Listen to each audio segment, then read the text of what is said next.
गरुड़ पुराण दूसरा अध्याय। मृत्यु के बाद मरणासन्न व्यक्ति के कल्याण के लिए क्या क्या कर्म किए जाने चाहिए। श्री कृष्ण ने गरुड़ जी से पुत्र की महिमा बताते हुए कहा था, अगर मनुष्य को मोक्ष की प्राप्ति नहीं होती है तो उसका पुत्र उसका नरक से उद्धार कर सकता है। उसके पुत्र और पौत्र को उसे कंधा देना चाहिए और उसको विधि पूर्वक अग्निदाह देना चाहिए। इसके लिए सबसे पहले भूमि को गोबर से लीपना चाहिए। फिर उस स्थान पर तिल और कुश बिछाकर उस व्यक्ति को कुशासन पर सुलाना चाहिए और उसके मुख में पंचरत्न डालने चाहिए। यह सब विधि पूर्वक करने से व्यक्ति अपने सारे पापों को जलाकर पाप मुक्त हो जाता है। भूमि पर मंडल बनाने से इस मंडल में ब्रह्मा, विष्णु, रुद्र, अग्नि सारे देवता विराजमान हो जाते हैं।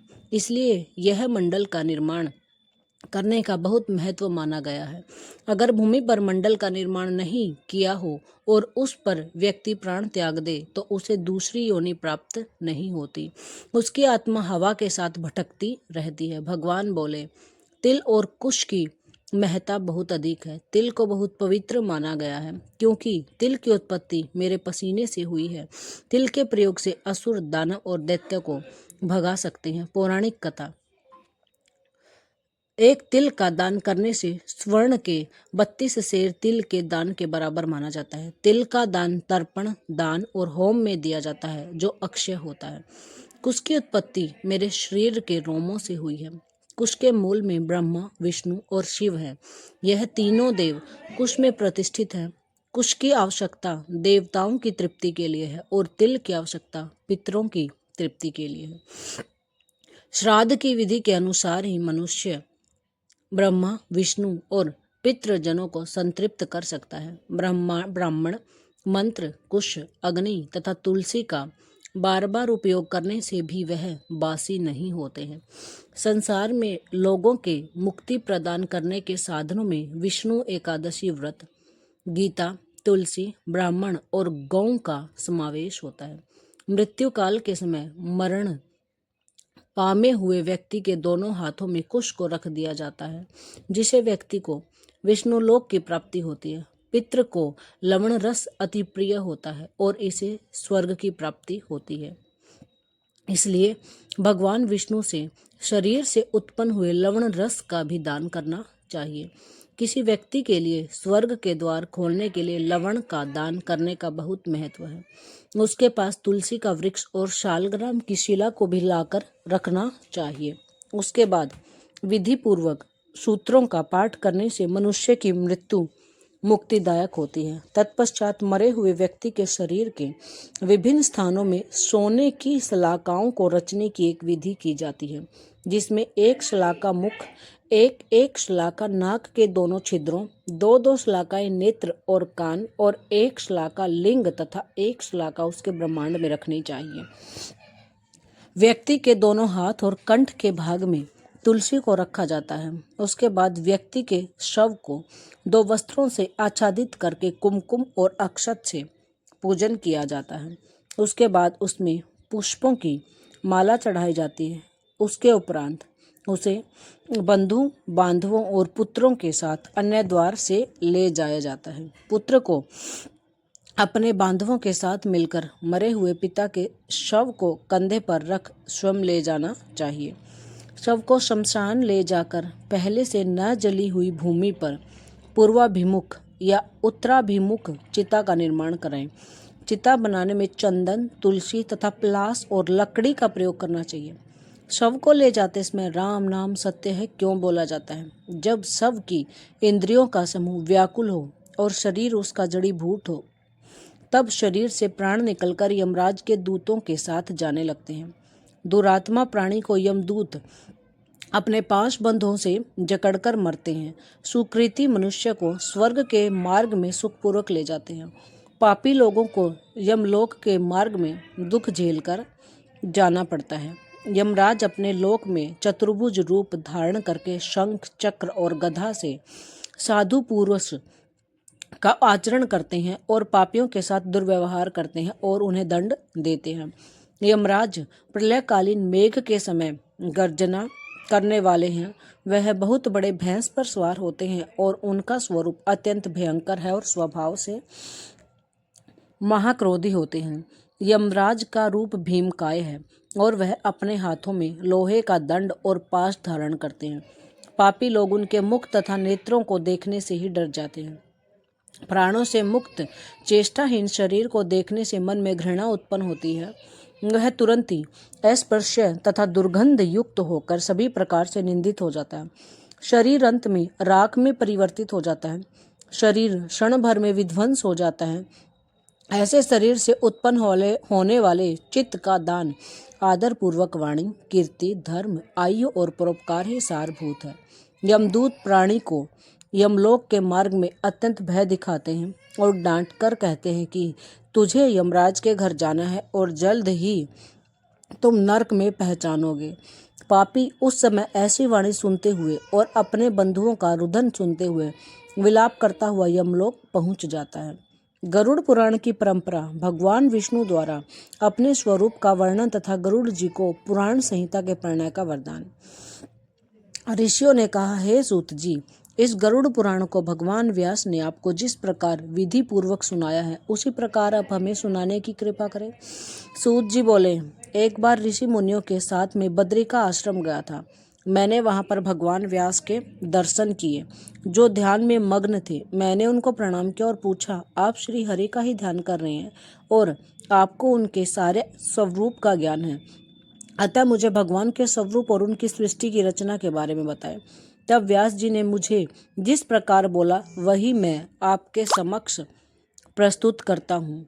व्यास जी बोले थे, हे सूत जी, ब्रह्मा जी ने मुझे, नारद जी और प्रजापति दक्ष को इस गरुड़ पुराण की कथा सुनाई थी, वही मैं आपको सुनाऊंगा। उस समय हम लोग ब्रह्मलोक में गए थे और ब्रह्मा जी से सार तत्व के बारे में जानने की मांग की थी। तब ब्रह्मा जी बोले, यह गरुड़ पुराण मुझे और अन्य देवताओं को स्वयं भगवान विष्णु ने सुनाया था। पूर्व काल में मैं इंद्र और अन्य देवताओं के साथ कैलाश पर्वत पर गया था। वहां भगवान शिव ध्यान में मग्न थे। मैंने उनको नमस्कार करके कहा, हे सदाशिव, हम आपके अलावा अन्य कोई देवताओं को जानते ही नहीं है, अतः आप किसका ध्यान कर रहे हैं, कृपया करके हमें बताइए। तब भगवान शिव ने कहा, मैं नरश्रेष्ठ भगवान विष्णु का ध्यान करता हूँ जो इस जगत में सर्वफलदायक, सर्वव्यापी, सर्वरूप और परमात्मा है। हे पितामह, मैं उन्हीं भगवान विष्णु की आराधना करता हूँ और इसलिए मैंने शरीर में भस्म और सिर पर जटा धारण की हुई है। सार तत्व के बारे में उन्हीं से ज्ञान लेना उचित होगा। भगवान विष्णु में ही संपूर्ण जगत का वास है। मैंने अपने आपको उन्हीं की शरण में किया हुआ है। मैं हर समय उनकी स्तुति करता हूँ। वह सर्वभूतेश्वर है। उनमें सत्वगुण, रजोगुण और तमोगुण एक सूत्र में विद्यमान रहते हैं। भगवान श्री हरि के 1000 नेत्र, 1000 चरण, 1000 जंघा और वह श्रेष्ठ मुख से परिपूर्ण है। वह सूक्ष्म से भी सूक्ष्म, स्थूल से भी स्थूल, गुरु से गुरुत्तम तथा पूज्यों में पूज्यतम और श्रेष्ठों में श्रेष्ठ एवं सत्यों के सत्य और सत्यकर्मा है। वह द्विजातियों में ब्राह्मण है और उनको ही पुराण पुरुष कहते हैं। जल में जैसे छोटी मछलियां स्फुरित रहती हैं, वैसे ही उनमें सारे लोग स्फुरित हैं। वह सत्य असत से परे हैं। भगवान विष्णु के उदर में स्वर्ग, मर्त्य और पाताल, यह तीनों लोग ही विद्यमान हैं। उनकी भुजाओं से समस्त दिशाएं कहा गया है। उनके उच्छ्वास को पवन कहा गया है। चंद्रमा उनके मन से, सूर्य उनके नेत्रों से तथा अग्नि उनके मुख से उत्पन्न हुए हैं। पृथ्वी की उत्पत्ति उनके चरणों से, दिशाएं उनके कानों से और स्वर्ग की उत्पत्ति उनके मस्तक से हुई है। हम सबको सार तत्व का ज्ञान लेने के लिए उन्हीं के पास जाना चाहिए। ब्रह्मा जी ने कहा, हे व्यास जी, पूर्व काल में भगवान शिव के कहने पर हम सब लोग परम सार तत्व को सुनने की इच्छा से श्वेत द्वीप में निवास करने वाले भगवान विष्णु के पास गए और वहां जाकर भगवान शिव से उनको प्रणाम करके कहा, हे हरिहर, आप हमें यह सब बताने की कृपा करें कि ईश्वर कौन है, कौन पूजनीय है, किस प्रकार और कौन से व्रत से वह संतुष्ट होते हैं, वे किस प्रकार प्रसन्न होते हैं, किस प्रकार धर्म, नियम, पूजा करनी चाहिए, ईश्वर का स्वरूप कैसा है, इस संसार की रचना कैसे हुई है, इन सभी विषयों के बारे में तथा सार तत्व के विषय में बताने की कृपा करें। इसके अलावा परमेश्वर के महत्व और ध्यान योग का भी ज्ञान दें। श्री हरि ने कहा, हे रुद्र, मैं ही इस जगत का पिता हूँ, रचिता हूँ, देवों का देव मैं ही परम विष्णु हूँ, मैं ही पूजनीय हूँ, मैं ही व्रत नियम और सदाचरण से संतुष्ट होता हूँ। मनुष्यों को परम गति मैं ही प्रदान करता हूँ, मैं ही भिन्न भिन्न अवतारों में प्रकट होकर इस भूमंडल पर धर्म की रक्षा करता हूँ तथा दुष्टों का नाश करता हूँ। मैं ही परम तत्व हूँ जो पूजा और ध्यान से प्राप्त किया जा सकता है। सारे मंत्र और मंत्रों का अर्थ मैं ही हूँ। स्वर्ग की रचना भी मैंने ही की है। मैं ही मनुष्य को भोग और मोक्ष देने वाला हूँ। मैं ही पुराणों का ज्ञाता हूँ।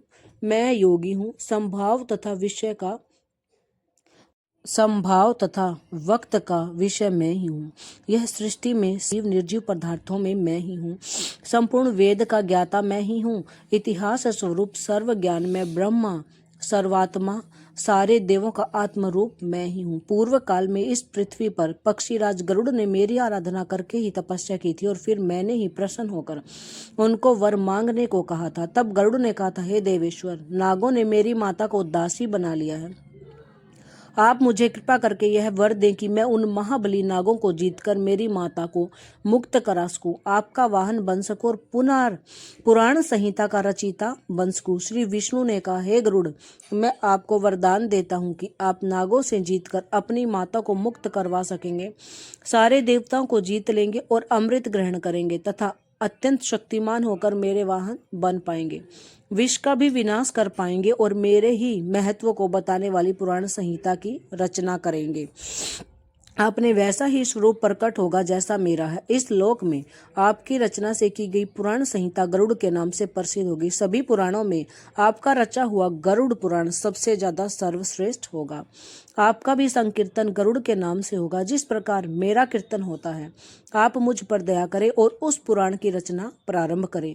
वरदान देने के बाद गरुड़ जी ने इसी पुराण को कश्यप ऋषि को सुनाया था।